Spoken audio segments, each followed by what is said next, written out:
Good evening. It it's Wednesday, August 5th. I never know when it is. Because isn't it really still March? It's been so long. Okay. We are in the book of Matthew. This is my Wednesday night Bible study. And we are reading in the book of Matthew right now. We're in Matthew chapter 20.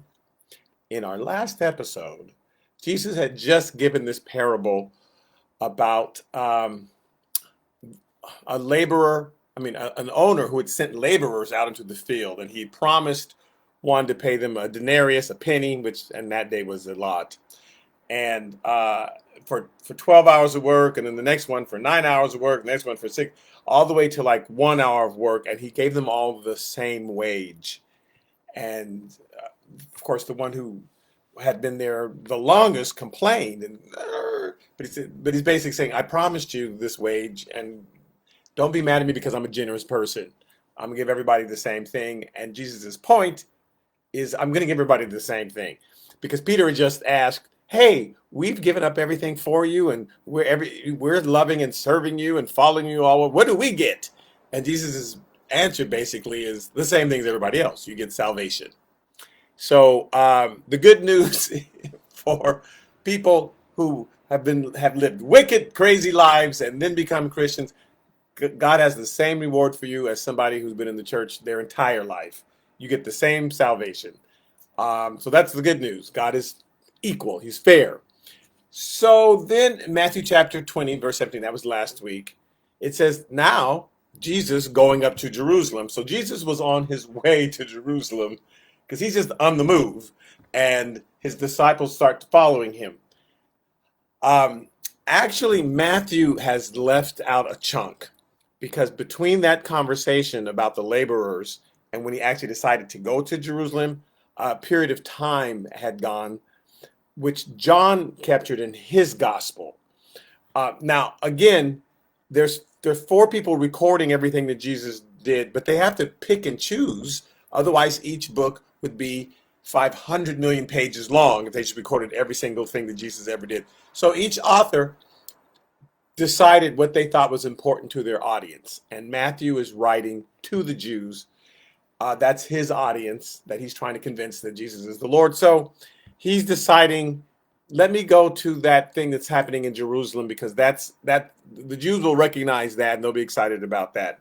But John recorded a couple other things. For example, the Pharisees who had been chasing Jesus around and like, why do you like him so much? You keep following him, yet you hate him, but you keep following him.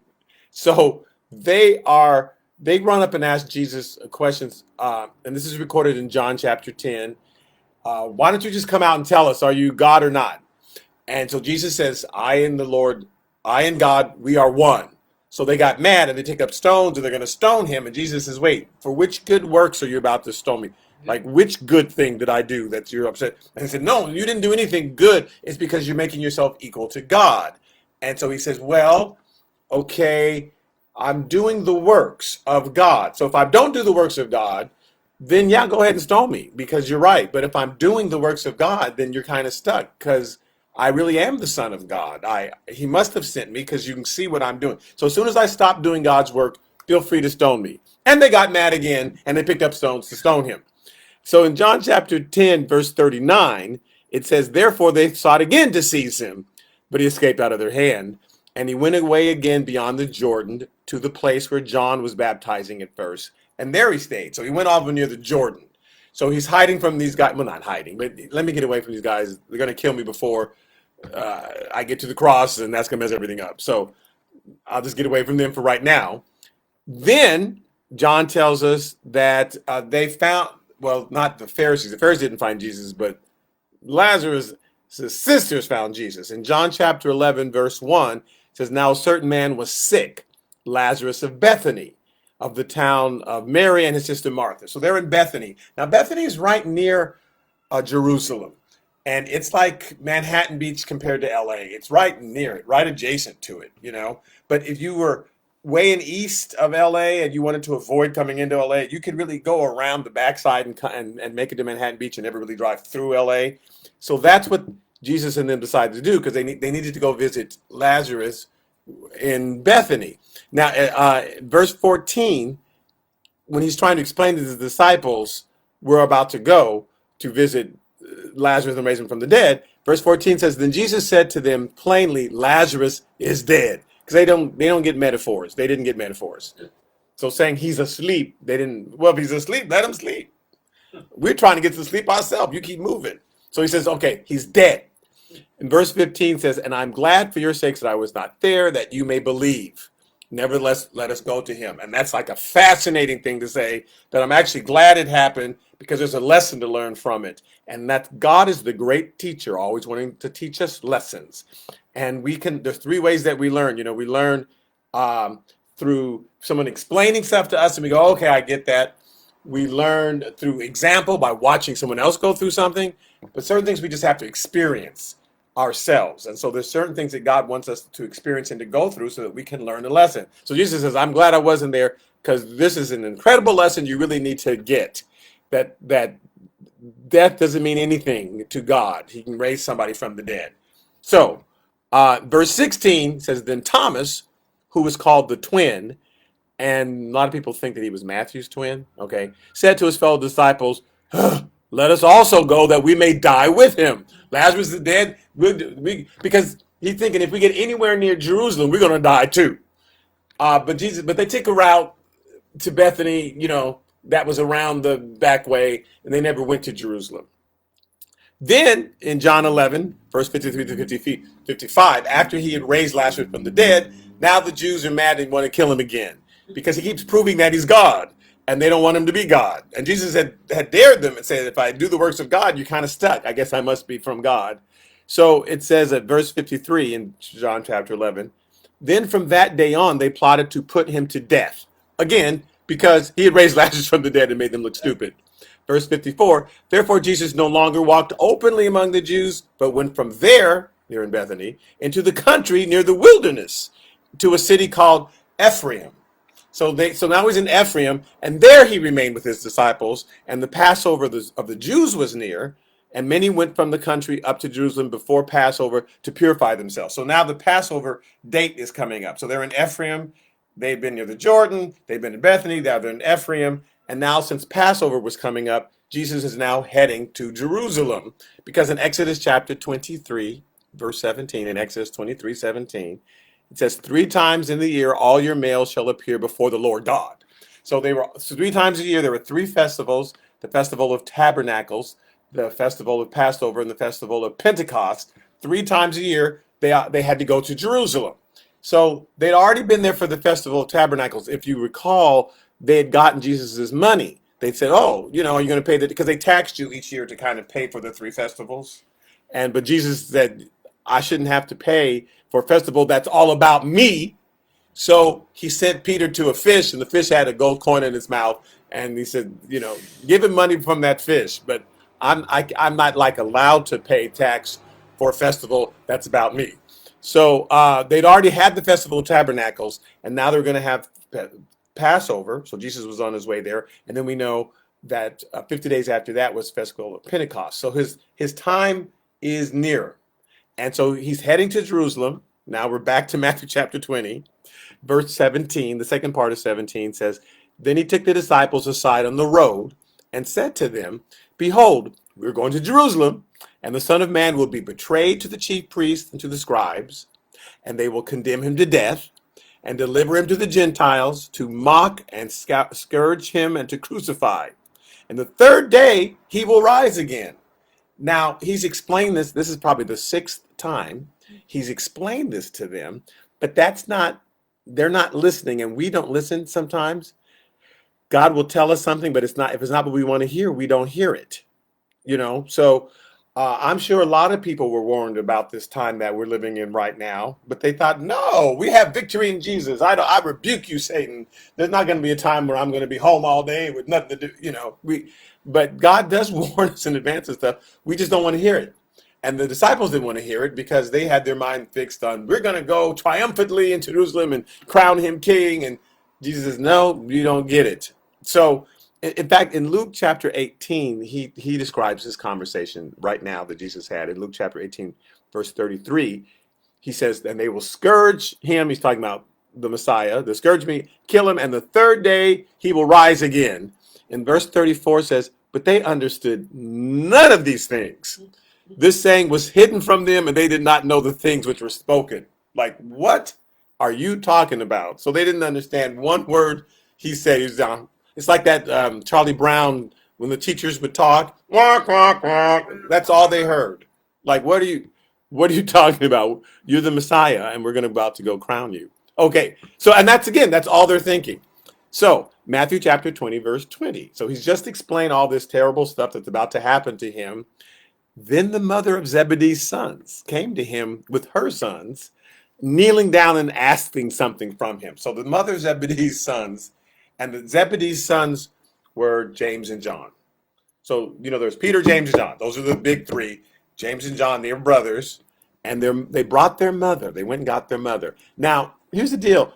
She had kind of been traveling with them. There were 70 people who were traveling with Jesus, but not just the disciples he talked personally to, but there was 70 more people that kind of followed him around like groupies, and there were a group of women. So there were 70 men, and there was a group of women that followed Jesus around from city to city, just to make sure he was okay, to take care of them, because they knew the stupid disciples weren't going to remember to feed him and stuff like that. So they just followed Jesus around.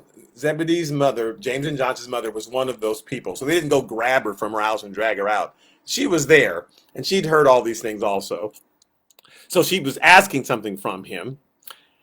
Now, let me tell you something little about her and about them, about the sons, James and John.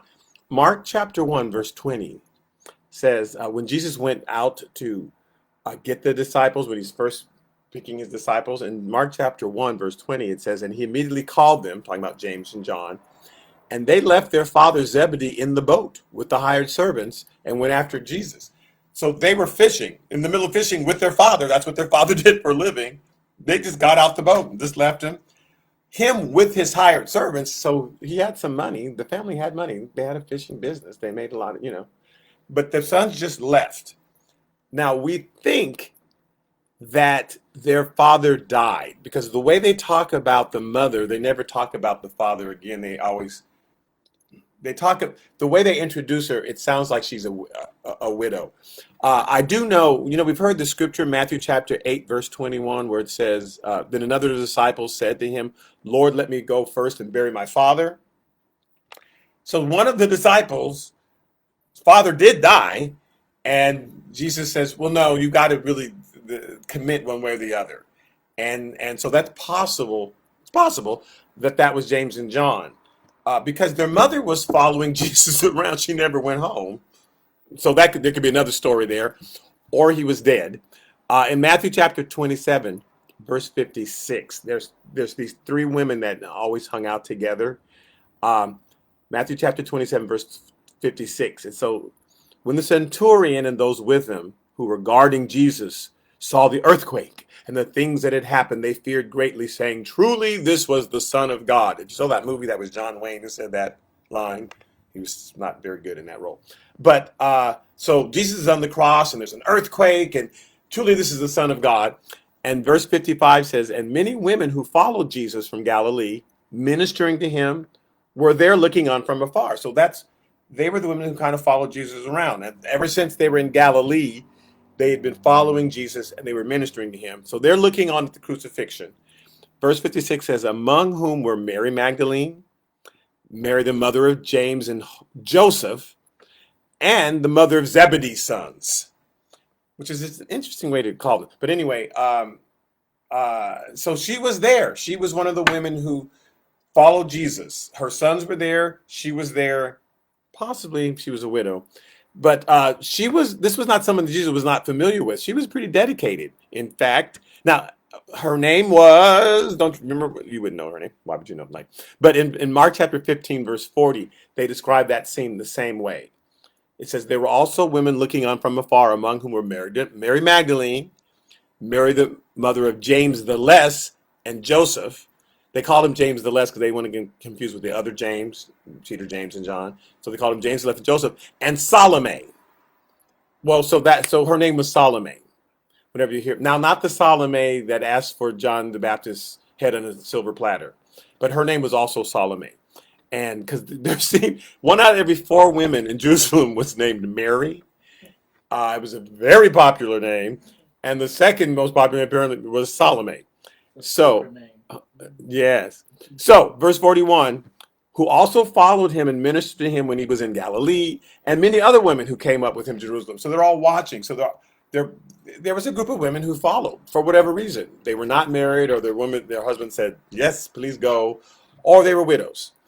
In fact, in Mark chapter 16, verse 1 and 2, this is James and John's mother, Zebedee's sons.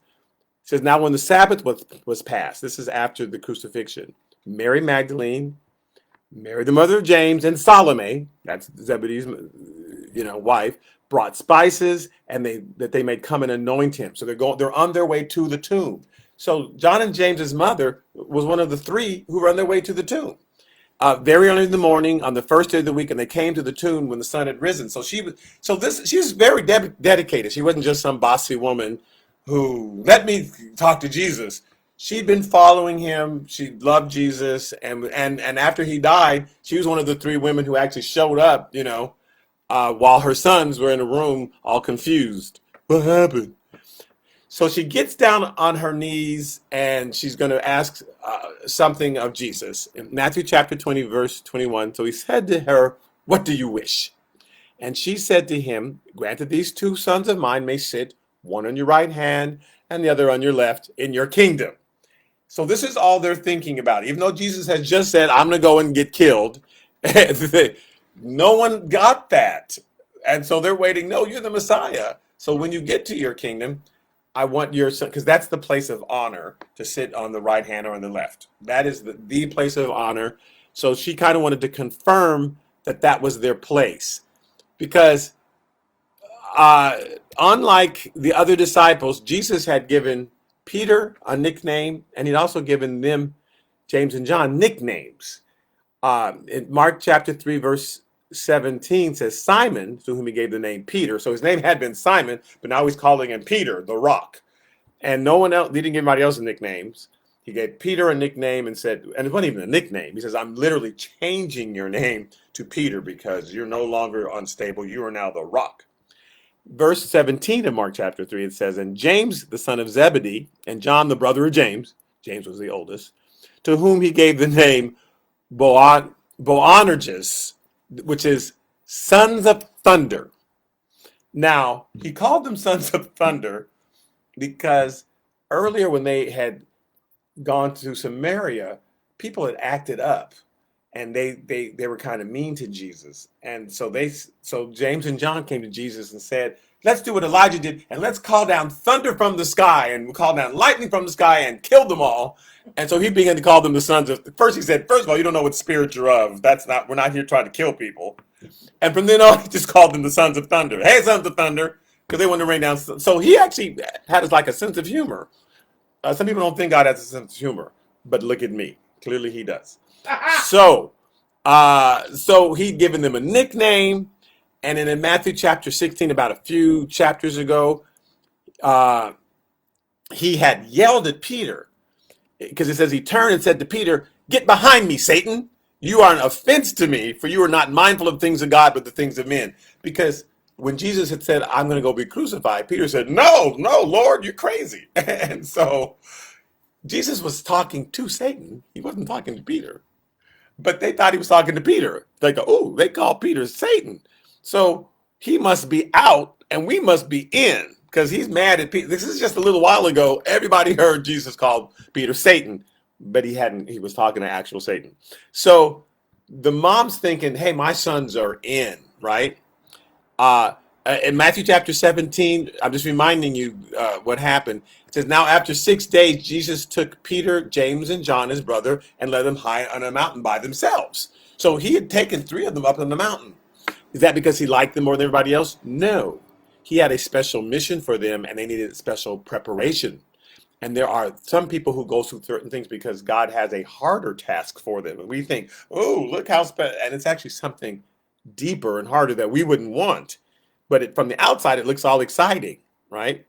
But he had taken the 3 of them up. And then that had led to a big argument now because Jesus had said, don't tell anybody what happened. So in Mark chapter 9, verse 33 through 35, it says that when he came to Capernaum, which is where Peter lived, and when he was in the house, he asked them, what was it you were disputing among yourselves on the road? Like, what? I heard you guys fighting. Now he knew what it was, but they kept silent. They wouldn't say anything. For on the road, they had disputed among themselves who would be the greatest, because to them that was position was important. We've given up everything and followed this man, so we better get something out of it. And so that's all they could think about. Who's going to be the greatest? Who's going to be the top? Who's going to be the best? Nothing Jesus could do to explain would stop them from focusing on being bigger, better, best. That's so us today. Like that's, who's got the biggest building and the best car and we think that means something. And in the kingdom of God, that doesn't mean anything. In the kingdom of man, it does, Ooh, your house has 50 rooms. Remember Aaron Spelling had that big and phenomenal house?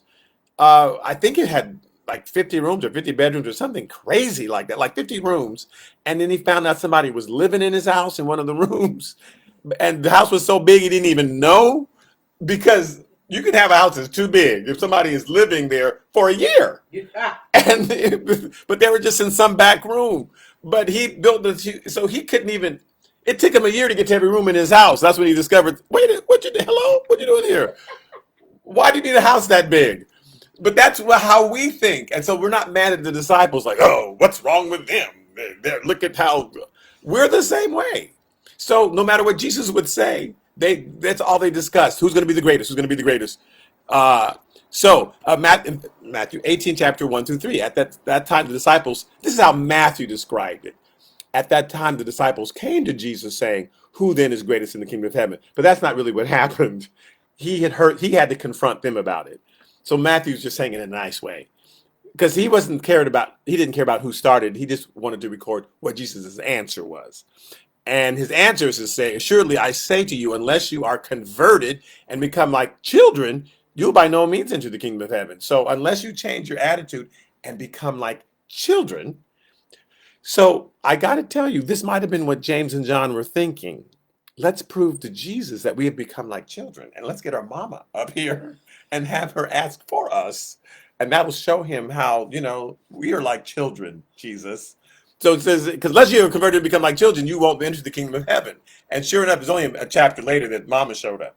So, confused on the concept. Yes, confused in the concept. So Matthew chapter 19, verse 27 to 28. And I'm almost caught up, because I just want to give you the background and where this woman is coming from and where James and John are coming from. So Peter just answered and said to Jesus, we've left all and followed you. Therefore, what shall we get? So Jesus said, I surely say to you that in the end of regeneration, when the Son of Man sits on the throne of glory, you who have followed me will also sit on 12 thrones. So I'm going to sit in the middle, and you're going to sit. There'll be 6 thrones on either side of me. So he put this in their minds, although he said in the regeneration, like in the resurrection, you'll sit on 12. But they didn't hear that. Like, ooh, there's going to be 12 thrones. Well, who's going to get right next to Jesus? That became their big thing. Because he says the many who are first will be last, and the last will be first. So they're like, I don't know what that means, Jesus. Just tell me plainly who gets to sit next to you. So they brought their mama in just to prove to Jesus, we are like children. And Matthew 20, verse 22, it says, but Jesus answered and said, you do not know what you're asking. Are you able to drink the cup that I'm about to drink and be baptized with the baptism that I'm baptized with? So you think you want what I got, but do you really? And sometimes we look at other people and we think we want their position, or, if I was president of the United States, I would just, notice everybody becomes president of the United States and their hair turns white by the time they're done, because it's a lot of stress. Or we think if I just ran this company, or if I just did that, and then we get there and we go, oh my God, this is what you were going through. Yes, I know from the outside it looks easy, but this is a big responsibility. So Jesus said, are you really wanting, because the people sitting right next to me, they have to be able to drink of the cup that I'm drinking and be baptized with the baptism I'm being baptized with. Now, they didn't know what Jesus was talking about. So they said to him, we're able. Yeah, sure. So verse 23, so he said to them, you will actually indeed drink my cup and be baptized with the baptism I'm baptized with. You actually, you are going to, because that's why he took them up on the hill. What Peter, James, and John were about to go through, none of the disciples were going to go through that. And in order for them to hold out and still preach the gospel and not panic, because Jesus was going to be gone, they were going to be left on their own once he's gone. They had to see Elijah and Moses and understand the resurrection and understand what awaited for them, that this world is not it. Like I tell all my high school students, there's some of you who think that high school is it. There's nothing beyond. So you're acting stupid. You're not studying. You're doing fart jokes because you think this is it, and you can be becoming really excellent in high school and not realizing high school is going to be over, and you got to try to get to a college or you got to get a good job or what and you're not prepared for that. So there are people who he wanted to prepare them for what's coming, and that's why because he said you actually are going to drink my cup and be baptized be baptized with the baptism that I've received. So again, Matthew chapter 17 verse 9, I'm reminding you, it says, now as they came down from the mountain, Jesus commanded, saying, tell the vision to no one until the Son of Man is risen from the dead. They won't get it if you tell them that you just saw Elijah and you just saw Moses. They're going to try to build, like Peter said, oh, let's build tabernacles right here, and let's have Elijah Day and Moses Annual Day, and and it's like they'll get so confused on the concept. If you tell them what you saw, they're not going to get it. So don't say anything until after I rise from the dead. Then they start to understand what resurrection is, because they're going to think Moses is actually alive because they never have found Moses' body, right? And Elijah was taken up in a chair. So they're going to think they're still alive and they're living up in that mountain, and they're going to make up a whole story. So don't even tell them what you've seen until I die and come back, so they get death and resurrection. Okay, now in Acts chapter 3, verse 1, after Jesus had died, it says, now Peter and John went to the temple together at the hour of prayer, being the ninth hour. And I don't know if you remember that when they went to the temple, that they run into the guy who had been crippled and had been taken to the temple every day. This is a guy they walked by every day, even when they were with Jesus. They went to the temple and they'd walk by this guy, and yet this time they looked at him differently and said, silver and gold have I none, but what I have I'm going to give you. In the name of Jesus, rise up and walk. And the guy gets up and walk, which now upsets everybody, right? And now this man's walking. Now you're doing the works of God. And so, of course, they're going to try to kill Peter and John. So in Acts chapter 4, verse 1 and 3, it says, now as they spoke to the people, because everybody wanted to know what happened. This man's walking. The priests, the captain of the temple, and the Sadducees came upon them, being greatly disturbed that they taught the people and preached in Jesus the resurrection from the dead. And they laid hands on them and put them in custody until the next day, for it was already evening. So this is them drinking of Jesus's cup and being baptized. This is what he was talking about. They were talking about, oh, we can sit on the throne. Jesus is like, no, you are going to go through this. You're going to start doing the works of God just like I'm doing, and people are going to try to kill you. In Acts chapter 12, verse 1 and 2, it says, now about that time, Herod the king stretched out his hand to harass some from the church, just to do it. Then he killed James, the brother of John, with the sword.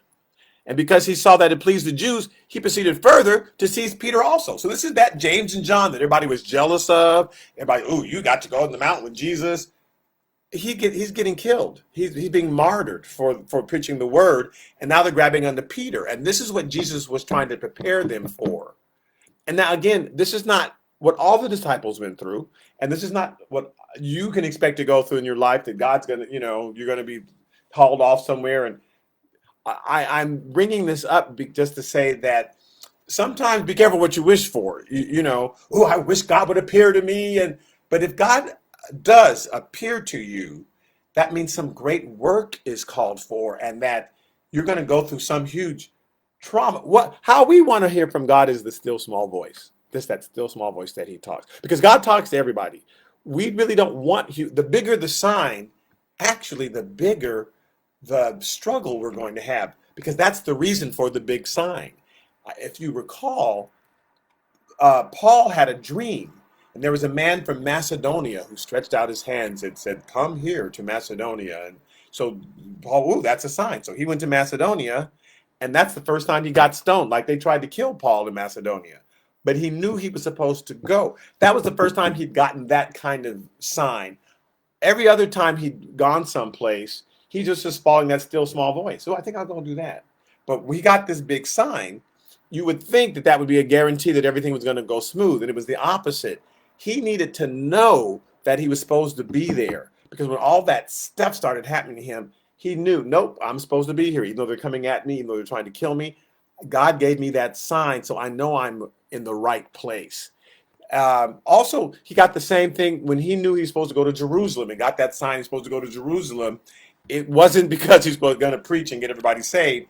He was about to be thrown in prison and taken off to Rome and tried and all that stuff. And so when people in the Bible when a bush has been set on fire, just know you're about to go down to Pharaoh and it's not going to be easy. That's what sometimes we envy. Oh, I wish God would show me this incredible sign. We don't want that because that means God's going to call for some incredible work that's going to meet a huge resistance. We just want God to speak to us the way that he always speaks to us in that still small voice. And if we could just quiet all the things around us, sometimes we have to turn this off and turn that on and just have some quiet time. Some of us don't allow quiet times. We're on the phone from the time that the alarm goes off. But if we can just allow some time, we'll hear God speak. And that's when the road is easy and his burden is light. When he's saying, oh, go give something to your neighbor there. Oh, go call up that person you haven't talked to them in a while. Just check on them and see how they're doing. God will bring people to your mind when you let him. When you're listening, I mean, he does it whether you like it or not, but you'll hear it. You'll get it when you're listening and able to get quiet. And you'll call that person up and, you just ran across my mind. Oh, I'm so glad you called. And blah, blah, blah. And that's when there's that blessing that comes because we're listening to God. But if God appears in your room and gives you a big sign, just know there's a great big thing going to happen, but it's going to meet a lot of great big resistance, And so the disciples were envious of Peter, James, and John, and they shouldn't be. James was killed, martyred early. Peter was in and out of jail all the time. John was sent off and exiled to the Isle of Patmos. And so that's Peter, James, and John that everybody's envious of. And boiled alive. And, well, Peter was. So, oh, see, well, he lived till he was 90, and then they boiled him alive. Mm-hmm. So people had really hard times. Peter, James, and John. Right. It wasn't like, oh, you're so blessed, God took you up on the mountain. In that case, he says, you don't know what you're asking for. They say, yes, we do. Yes, we do. Well, no, you don't. No, we don't. So, but if God calls you, he's going to equip you. That's the good news. If he calls us to some great feat, he will equip us.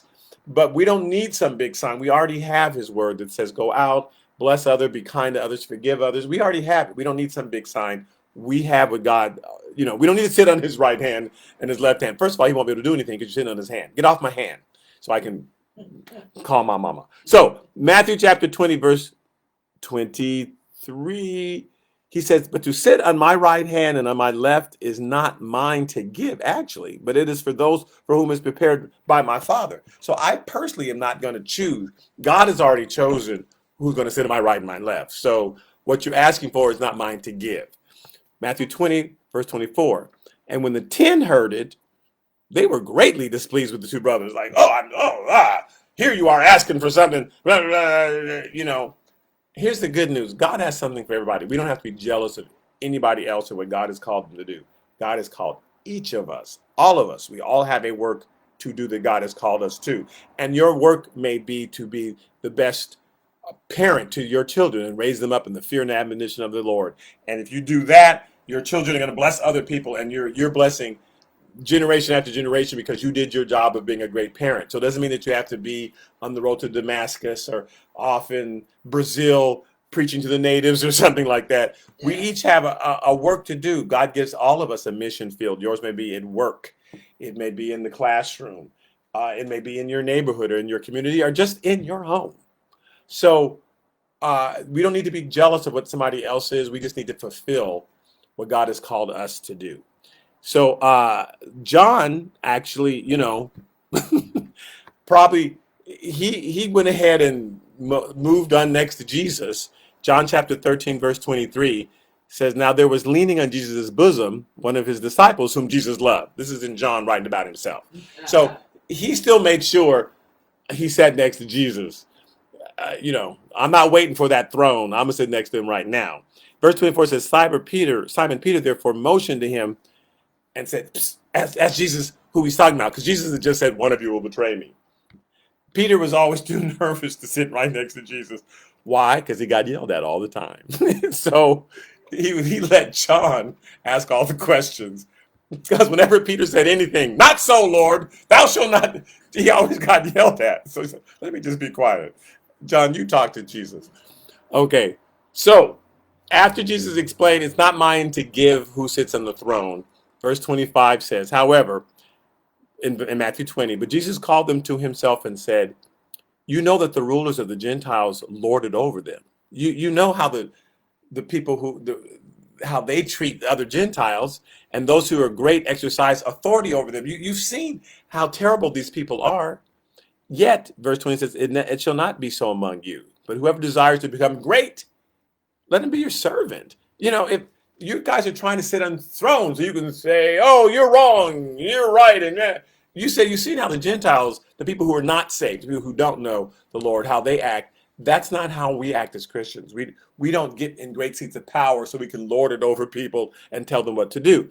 And Peter got that finally. Peter wrote a letter in 1 Peter chapter 5, verse 1 through 4. He's writing now to the other elders. And he says, to the elders who are among you, I exhort. I, who am a fellow elder and a witness of the sufferings of Christ. Like, I finally got it. He went to the cross and I got it. And also a partaker of the glory that will be revealed.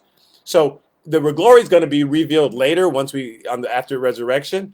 I got to see it. I got to actually see the glory. So I saw his sufferings and I saw the glory. So he tells them in verse 2 of 1 Peter chapter 5, shepherd the flock of God which is among you, serving as overseers, but not by compulsion, but willingly, not because you have to, but because you love it. And not for dishonest gain, but eagerly. So you're not doing it for money, not as being lords over those entrusted to you, but being examples to the flock. So you serve them not by lording over them, but by being an example of what it means to be a Christian. That's how people will follow you. By your example. Be a servant. So like Peter finally got it. Finally. So Jesus tells him finally in verse 27, and I'm closing tonight, and whoever desires to be first among you, which he said so many times, let him be your slave. If you really want to be first, then be a servant. Just as the Son of Man did not come to be served, but to serve, and to give his life a ransom for many. So he says, that's why I'm here. I came here to serve other people, not for people to serve me. And I gave my life as a ransom. If you want to be a minister for God, you're giving your life to serve others. So you're in that position above them, really, so that you can lift them up, not so you can lord over them. And they did not get it. I just reminding myself that when they finally got to Jerusalem, they walked into the room where they're going to have their Passover meal. Jesus washed all their feet and they're like, what are you doing? But none of them watching Master's feet. They still are trying to jockey for position.